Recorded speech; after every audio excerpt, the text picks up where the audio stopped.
Blue Wolfe and Friends presents Camp Here and There. Episode 59, Running Comedy.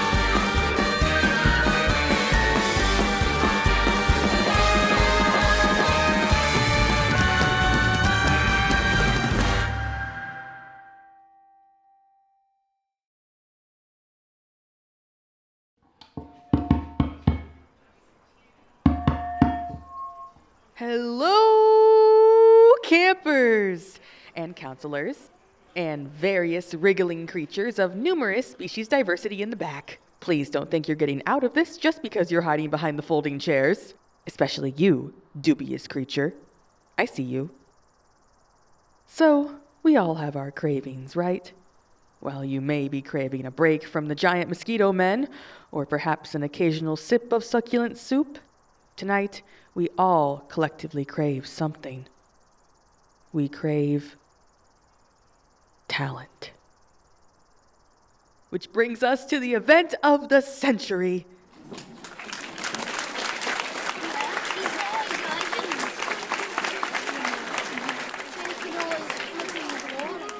There's a funny thing about being on stage, the way it feels. For example, picture, if you will, a possum. You are the possum. You are clinging to the inside rim of a recycling bin at 2:15 a.m. on a Thursday, the night rich with the promise of a delicious morsel of garbage.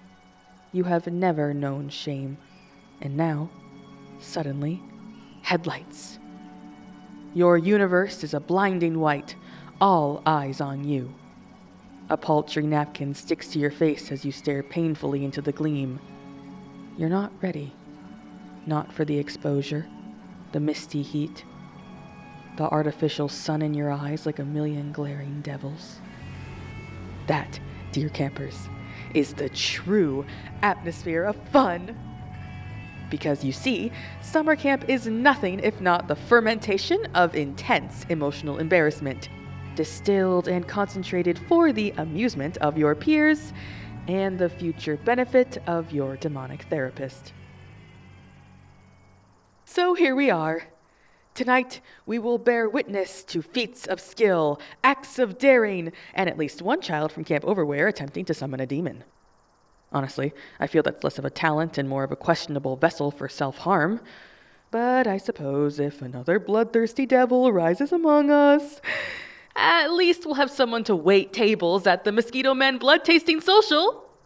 Which, by the way, is happening after the show. The stupid idiot advice unicorn has taken up the mantle of hosting a blood-tasting social with the Forest Mosquito Men as a scouting scheme for interested investors of his new ultra-secret product. Mainly because, well, after a series of ill-advised finance seminars and questionable drink purchases, his house is now technically at risk of foreclosure. So if you find him pitching you an exciting new investment opportunity, just nod along. He really needs a win tonight. Some of you may be feeling nervous, but nerves are good.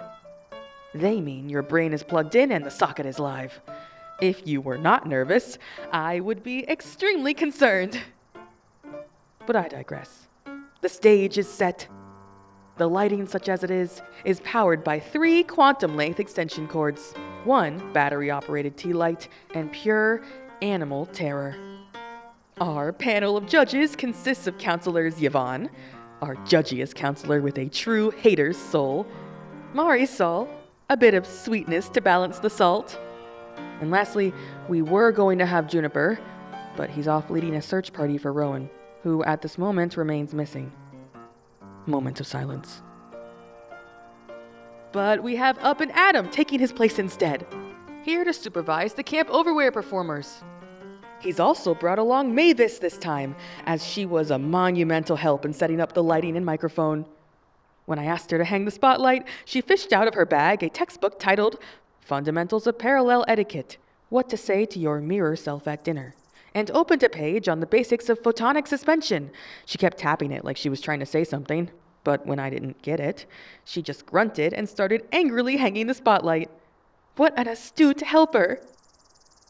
So anyway, those three make up our judgmental, jubilant, jam-packed jury, sitting just below the outdoor stage. And let's take a moment to thank our support staff. Salem, who is currently running mic triage at stage left. Fennel and Soren, who strung up the curtain, then spent the rest of the afternoon arguing about knots. And of course, the Mosquito Men. But tonight is not about them. It's about you.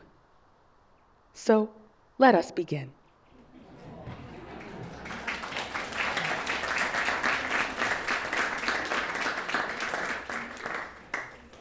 First up from Magpie Moth, please welcome Jimmy Spinekick and Polly Lowe, performing what they've called the Dead Dread Shred.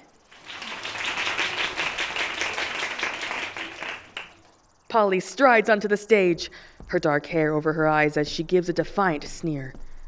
Her guitar is slung low at her hips. She doesn't smile at the crowd. She nods, plugs in,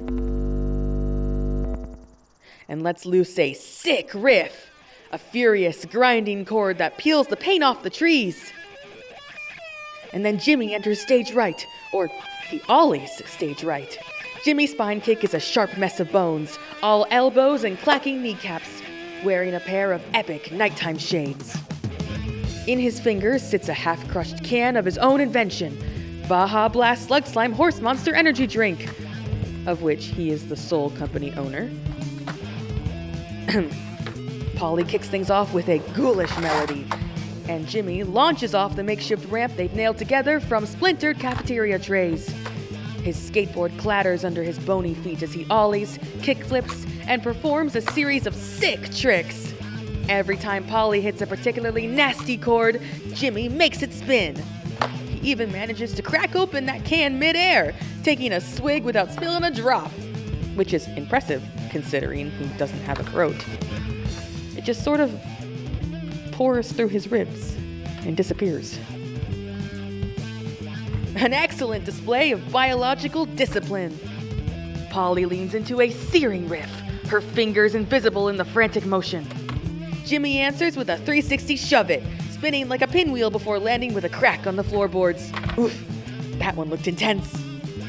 As Polly hits a crescendo, he goes for a board slide right along the edge. For a terrifying second, one wheel hangs off the stage. His skeletal body teeters over the judge's table. Marisol gives an encouraging thumbs up. His snapback falls to the grass. Oh, then the finale. Polly drops to her knees, headbanging as she rings the last screaming notes from her guitar. Jimmy uses his remaining momentum to launch into a grand, soaring hard flip. He hangs in the air, a vertebral silhouette against the evening sky, before landing with a bone-rattling impact, probably loosening a few ribs. But he strikes the landing, fist pumping the air.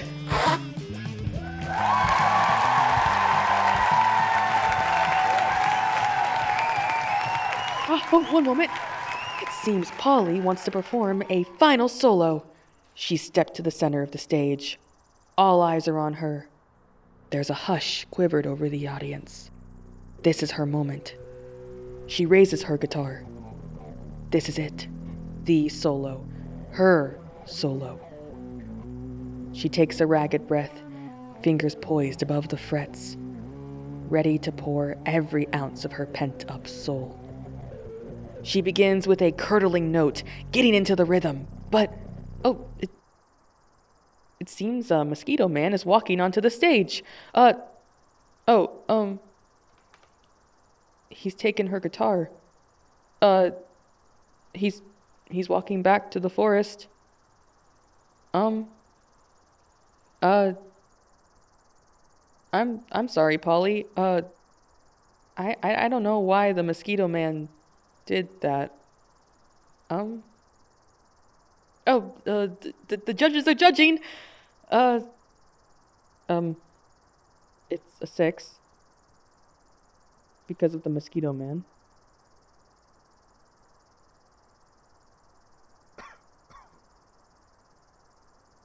Anyway, moving on. Let's keep the momentum going, shall we? Next up, we have Camper the Leo from Cabin Silkworm with their act of tantalizing magic.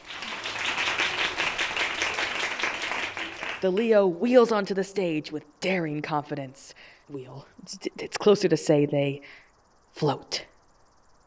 Their chair hovers just a hair above the wooden planks with a faint humming. Behind them, reluctantly, is a mosquito man. Not just any mosquito man. This one's been dressed in what appears to be a sequined cape and an ill-fitted top hat.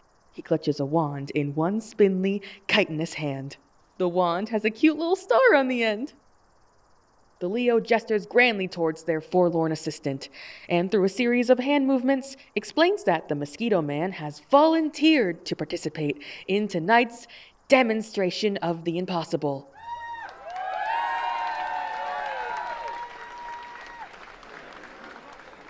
The mosquito man's eyes convey a regret. The Leo produces a large, black box from nothing. They tap the sides of it, open the front, and with sweeping theatrical gestures, assure us that the box is completely empty. Nothing inside.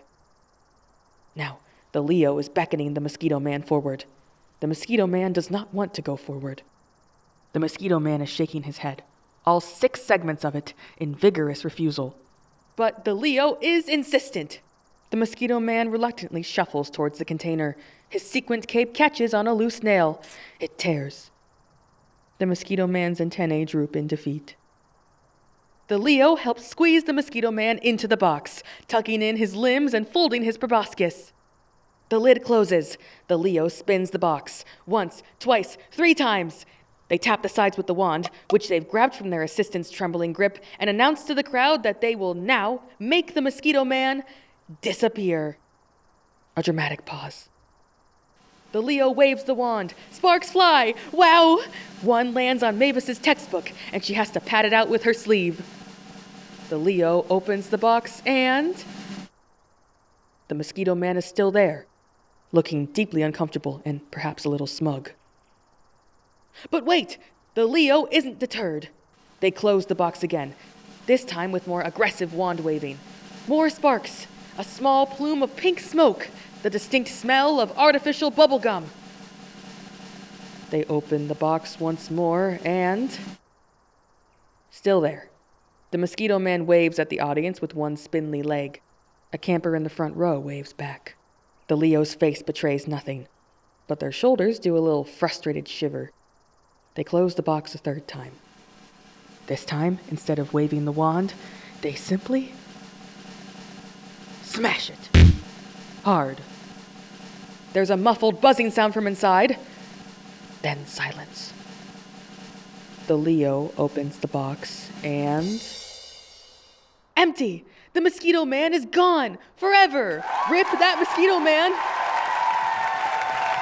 Judges are judging. 9.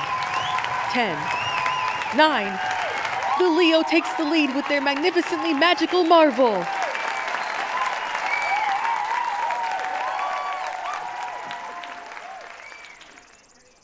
Next up, we have a very special performer. He's blonde, he's middling, he's got the most extensive collection of body sprays known to man.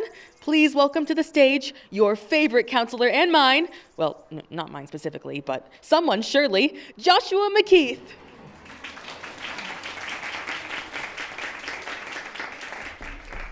Hey, hey, hey! What's up, Camp Here and There? And Camp Overwear? And whatever that writhing mass in the corner is.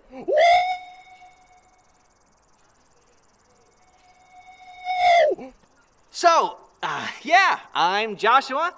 Some of you know me as the guy who runs the sports activities here at camp. And some of you know me as the guy who cried during the nature documentary about dolphins. In my defense, I felt really bad for the seal. Here, see? I'm so sad. Boo-hoo-hoo. But those dolphins seem like a lot of fun. I mean, have you ever been to a porpoise party? I hear it's a real whale of a time. Look how happy I am now.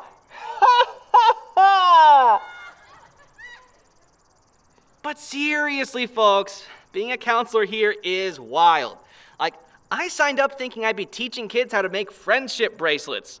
Instead, I'm learning how to outrun time loops and clean mutant owl carcasses. Like, my LinkedIn profile is gonna be insane after this. Skills, Microsoft Excel, conflict resolution, fleeing from eldritch horrors. You know, the usual. And can we talk about the food here? Matthew's cooking is something. Just the other week, I asked him what was in the bowl, and he stared at me for like 30 seconds and whispered, "God willing." But it's not like I'm the best counselor here or anything.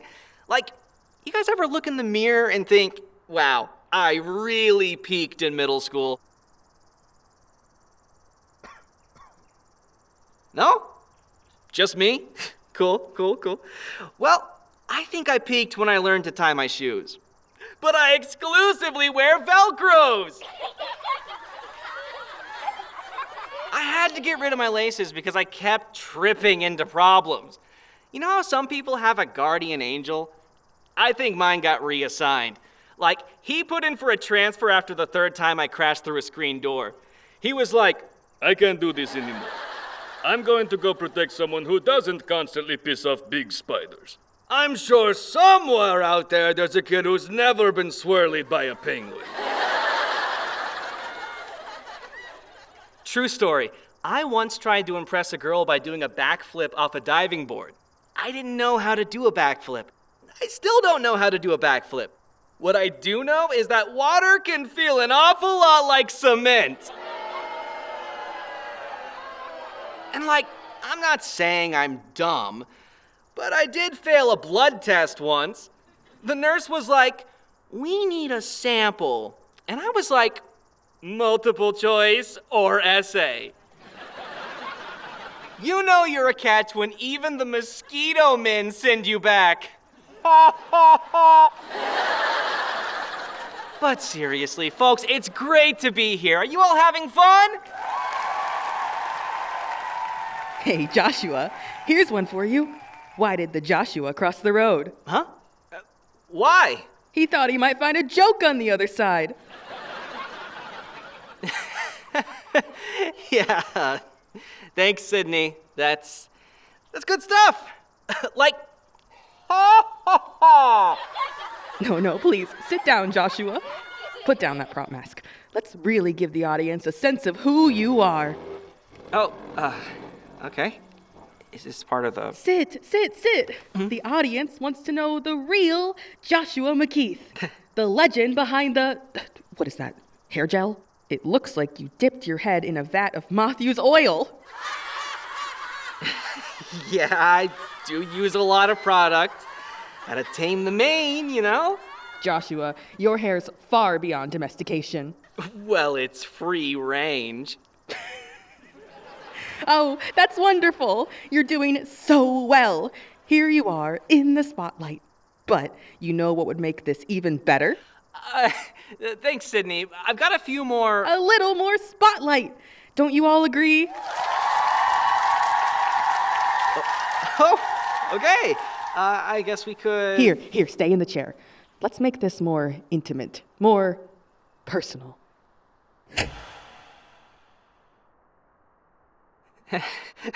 All right. This is new.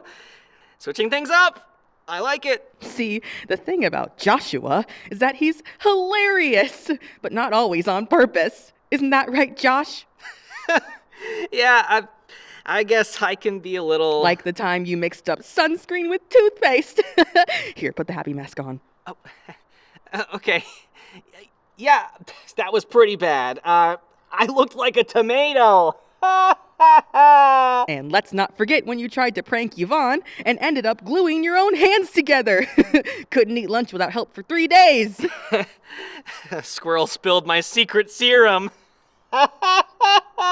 Or how about the time a few years back when you signed yourself up for the Camp Valentine's dance, then spent the whole night staring at your reflection in the window because nobody asked you? Here, put the sad one on. Okay, that one's a little... boo-hoo-hoo. Oh, but let's not pretend that was a one-time thing. Remember last year's compliment mailbox? I watched you slip your own slip in twice, just so you'd have something to open, and you still acted surprised when you read them out loud. Sydney, maybe we could... Oh, but I'm helping! Isn't this fun? We're all having fun. Aren't we having fun? You know what's really funny about Joshua? He tries so hard, all the time, every day. Here, happy mask. Okay, Sydney, I think... He admitted once that he watches YouTube tutorials on how to look relaxed. Yeah, well, you gotta work on the brand. Sydney, maybe dial it back a notch? We're fine. This is comedy. Joshua loves this. Don't you, Joshua? I mean, yeah, sure. It's kind of... Kind of what? Fun? Entertaining? Everything you wanted when you begged me to let you perform? Came to me 3 separate times asking if he could do his little stand-up routine. Please, Sydney, it'll be great. You'll love it. And I thought, why not? He's always begging me for something, isn't he? Because what? I'm someone to beg for, huh? Someone you want to slice open, Joshua? What, you're just constantly thinking about the fastest way to... Oh, not appropriate, is it? Put the sad mask on. Go on. Picture this, everyone. It's college. Freshman year. The air is thick with ambition and body spray and the desperation of clueless young adults. And there's Joshua, bright-eyed, bushy-tailed, drowning in a polo 2 sizes too big because he thought it made him look mature. Sydney, I don't think... Shh. I'm telling a story. The audience wants to hear. Don't you want to hear, everyone? See? They're ravenous for it. So, Joshua, no, keep the mask on. Joshua and I are assigned as roommates. Every morning he'd wake up before me. Why? Because he wanted to watch me sleep. That's not...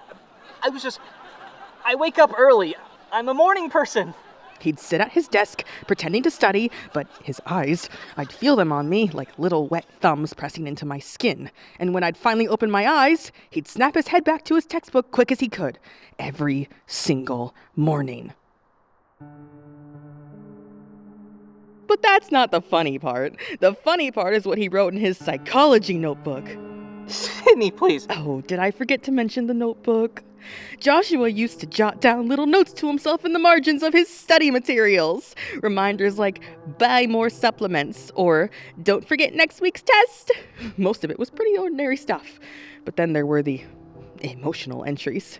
Strangely sensitive and almost poetic, coming from a guy who'd make frat boy jokes about my bare legs. One time, he lent that notebook to a mutual friend for help with an assignment. He must have forgotten what he'd scribbled in the back. Want to know what it was? Pages and pages and pages about me. But Sydney, that's sweet. He admired you. No. Joshua wrote about the way I breathed, the way I tucked my hair behind my ear, the exact shade of my eyes in different light. I was just... We were friends. Friends don't write poetry about the curve of their friend's collarbone. I found that entry, by the way, very evocative. But here's the really funny part, the absolute pinnacle of comedy. You're still doing it. Right now, you came to me begging. You want to make me laugh, so I'll finally give you what you want. It's not fair. Fair? Fair? You want to talk about fair? Is it fair that I can't just exist without someone trying to drink me dry? Is it fair that every man who claims to care about me just wants to peel back my skin? Is it fair that I'm standing here bleeding out for you while you sit in that chair and cry about your feelings? Come on, everyone. Isn't that hilarious? Look, I'm holding the happy mask up to him. Ha ha ha. I'm laughing now, but it sounds wrong even to my own ears. Can you imagine the absolute walnut thought that we could ever... Oh, go ahead! Run away! Go write about this then. Write about how big and mean Sydney was, and add it to the collection.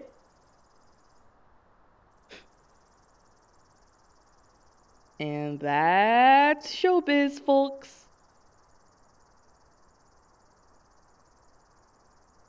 What the hell, Sydney?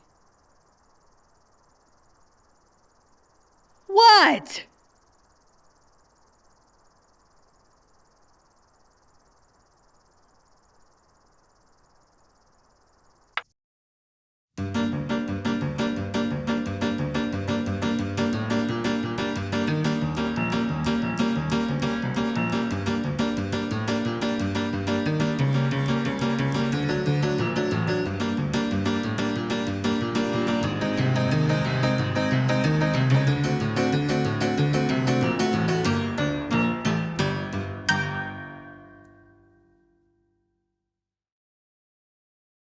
You are so out of control.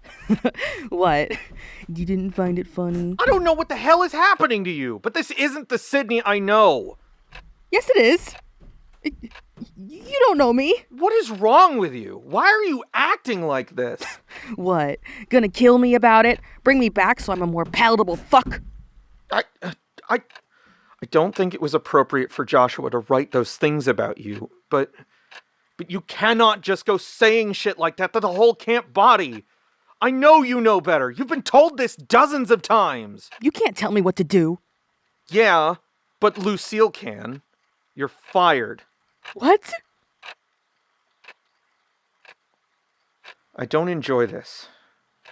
It's not my decision, but, half the staff team went rioting to her after your little stunt.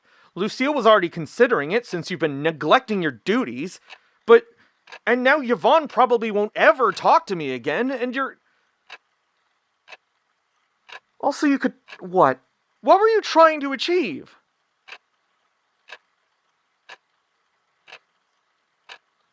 I'm taking over the nurse's duties for now, and we'll be rotating announcements. You have a lot to think about. Like I'm 5? Don't talk to me like that! You're right. I'm sorry. Sydney, you know I love you, but it's not up to me. I tried. Sorry, but I can't protect you here. I have to go do nighttime meds, but I'll be back in an hour.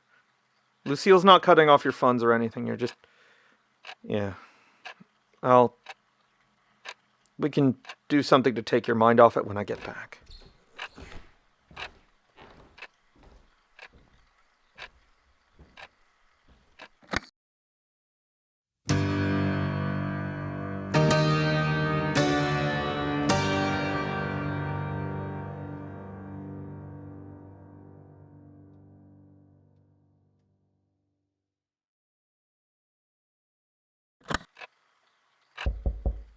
Come on, Sydney. Let's talk about it. What is there to talk about? Just let me in.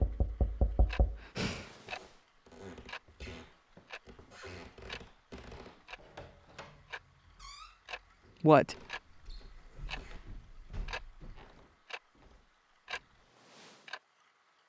You owe me an apology. Do I? That was so uncool, man. Trust me, I've been plenty punished already. Oh my god, I'm not punishing you. Sydney, get your head out of your fucking ass. Everyone hates you right now, and I get why. Yeah. Yeah. Yvonne thinks I should cut you off. And I'm a big, stupid tryhard, just like you said, but I'm giving you a chance to apologize, because, I don't know. I guess, well, I already called myself stupid. I care about you, but you make it really hard. That was cruel, insensitive. Did I say cruel? We've been friends for years, and Yvonne's right. You treat me as this, subhuman, and I can't say anything to get you to stop. And usually I don't want to. I don't need to, but fuck, that really hurt. Why do I feel guilty telling you this? I don't know. I get that you're going through it right now. You always are, but dude, fuck you. Yeah. Your circumstances are no excuse. Yeah. You treat me like this, and I'm supposed to just take it, and I want to, but... Why do you keep pushing me away? I don't know, Joshua. I guess part of me likes it. Part of me thinks you deserve it for how, when you were, coming off really strong. You're right, yeah. I was pretty taken with you. And that's just it. Sure, it's a joke, but not to me. You're right. I was also pretty stupid. And you always take it, and you don't fight back. So I guess I enjoy that. But you're not innocent here, you know? Sydney. You have no idea what it's like to live with a man who thinks of you that way, and I couldn't escape it at the time. It was... Okay, Sydney. That's kinda true. I'm sorry I pestered you. I shouldn't have done that. We were living together, and it was unfair. But I've been sorry. I can't tell you how many times I've said sorry to you. And you brought this all up last time we talked about it, too. What do I do? It's been... 7 years, Sydney. I was a dumbass, frat wannabe douchebag, and I didn't know how to talk to you. I get it. I was listening to too many podcasts. But we're not 18 anymore, so can you chill? If you can't move past it, then just tell me to fuck off. That scene wasn't even my style, and I'm over it. I had a lot of growing up to do, and I wasn't, I don't know, I had a lot of stuff to unpack. I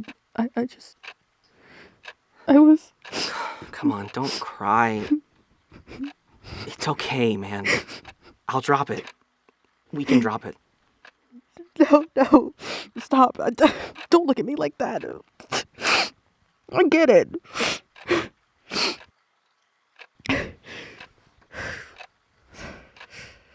Go on. We're supposed to be friends, which you're losing, and I hate that for you. You hate it too, don't you?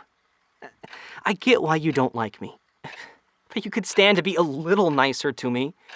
Or just tell me not to talk to you again, and I won't. Yeah. I'm sorry. No, I'm actually sorry. There was a lot of, problems for me in high school. I wasn't over, that part of, that type of attention. It was really upsetting at the time, and but I didn't know how to deal with that either, and I guess I just, I feel like I get to be, aggressive about it. I'm allowed.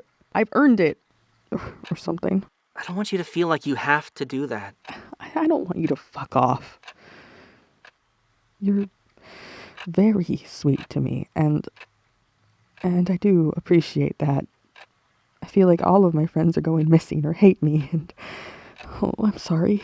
I've been making excuses for you for years.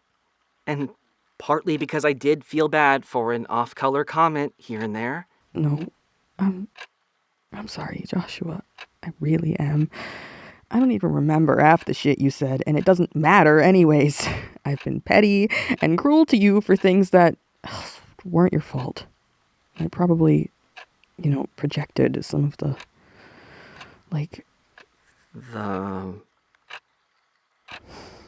various scars. And you don't deserve it. Yvonne told me I treat you too delicately. Sometimes I crave the opposite. I guess you got it. Yeah. I probably, shouldn't be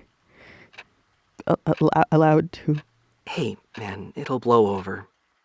This time next year, no one will remember it. I guess. If I even... Oh, don't comfort me about it. I don't need that from you. You do know you can say no to me, right? Yes. I'm sorry. I do really want you around, and, I fucked up. I'll make it up to you. Just cut it out, and it's fine. I will. I promise. I forgive you. I do sympathize with you. Like, I'm mad at you, but I get it. More than you give credit. There may be some truth to that. I just hate watching you suffer. Join the club, I guess.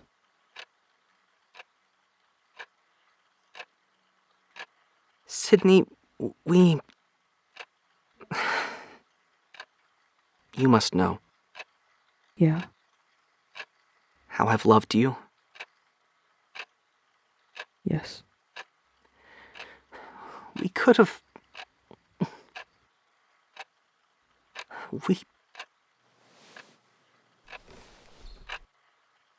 I don't just like you for what you can give me. That was just me being a teen. But I could make you happy. I know I could. I'm working towards my MD. If you just give me a few more years, and I wouldn't force you to work. I'm almost done. I could take care of you. I know you hate Lucille, and I know how cruel she is to you. It doesn't have to be this way. You know that, right? I'd introduce you to my friends. I'd take you to meet your own friends. You could join my book club. We'd find a way for you to travel on your own. You could go wherever you want, whenever you want. We could start a family one day. Raise children together. I know you've dreamed of children, and you don't have to, we could find some down-on-their-luck kid who needs a home. We'd work together, and you could get some rest. I'm an idiot, yeah, but I know the body, and I know you. I don't want you to suffer like this. I felt like all I can do is... But I know what I can do. I'll find a treatment for it, Sydney. We could go on walks together. I wouldn't make you go farther than you can handle. We could teach our children how to ride their bikes. Those little craft dolls you make could be Christmas gifts. I could help you with PT. Are you in PT right now? You need to be in PT. We could take our kids down to the lake and sit on the shore while they play. Maybe we'd bring that ratty old picnic blanket you hate, but the grass would be damp, so we'd have to. The kids would shriek and chase minnows. You'd sit beside me and rest your head on my shoulder. I'd hand you a sandwich and we'd talk about nothing, just watching them run around. Maybe you'd call me an idiot because I packed too much Chipotle and it spilled in the basket.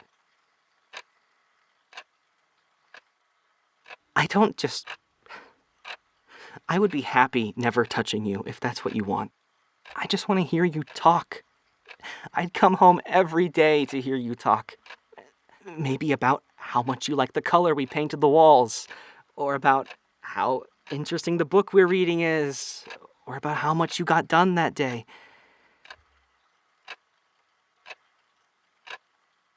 And I would never leave. say something, please. Doesn't it sound nice? It does. Doesn't it? It really does. It does. We'd have a good life. We could have a good life. I believe you. But I'm not living any life.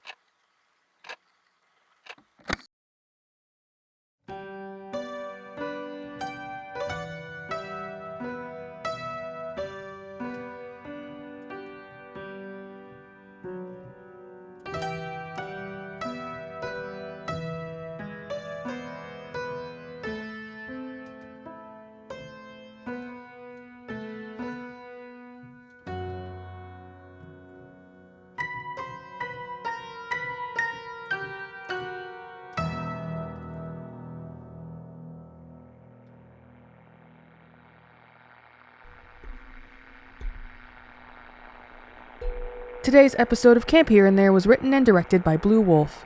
The role of Sydney Sargent was performed by Blue Wolfe. The role of Jedediah Martin was performed by Voicebox Vance. The role of Joshua McKeith was performed by Ty Coker. With original music composed by Will Wood and produced by Jonathon Maisto. Additional music composed by Kyle Gabler and Another You. Dialogue editing by The Leo. Sound design by Blue Wolfe and Another You. And a special thanks to patrons for making this possible.